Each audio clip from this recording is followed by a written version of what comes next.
প্রিয়তমা শব্দটা হয়তো তোমার কাছে নতুন শোনাবে, তার কারণ তোমার সাথে আমার বিশেষ কোনো পরিচয় নেই। প্রথম পরিচয়ে তোমাকে প্রিয়তমা বলে সম্বোধন করার অধিকার আমার নেই, যদিও এটা আমার অনধিকার সম্বোধন, একতরফা মনের অভিলাষ, তথাপি বাস্তব। তুমি তো জানো human life is a drama stage.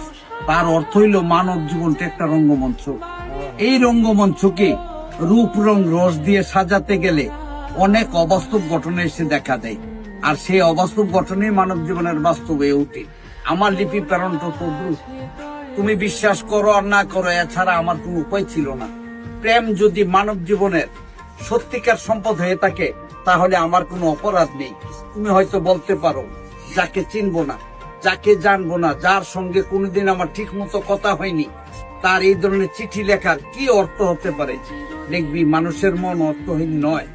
প্রতিটা পদে, প্রতিটা স্তরে মানুষ অর্থ নিয়ে ঘুরে বেড়ায় ঘূর্ণিপাকের মতো।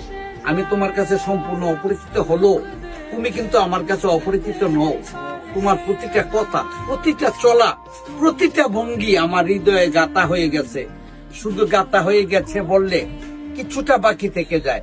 তুমি আমার নয়নের মণি, হৃদয়ের ধন, স্বপ্ন সঙ্গিনী। তোমাকে ছাড়া যে আমার চলবে না। এই অনধিকার চর্চায় তুমি আমাকে হয়তো একটা পাগল বলে ধারণা করে নিলে। আসলে কি আমি পাগল? না, আমি পাগল নই।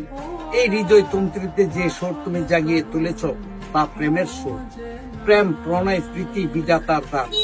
এই সত্যকে অস্বীকার করার মতো কারো অধিকার নেই প্রিয়তম। তখনই আসবে এই কথাটা। বর্তমান সমাজে আমি অর্থহীন, কাঙ্গাল, দিন দরিদ্র বলে পরিচিত।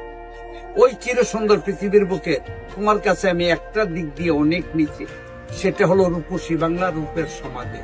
তাই ভয় হচ্ছে আমার মতো এই দরিদ্রের প্রেম নিবেদন তুমি সুন্দর দৃষ্টিতে গ্রহণ করবে কিনা। হয়তো করবে না, তার কারণ তুমি যেই পরিবেশে প্রতিপালিত, সে স্বর্গীয় সুখ বিসর্জন দিয়ে দোসালা ঘরে বসবাস করার প্রবৃত্তি আমাদের সমাজের অনেক মেয়েরই নেই। তবে তোমার প্রতি আমি আশা রাখি, তুমি হয়তো এটাকে অনাদরে অবহেলায় ছেড়ে ফেলে দিতে পারো। অবশ্যই আমার কোনো ক্ষতি নাই, ক্ষতি শুধরাবে।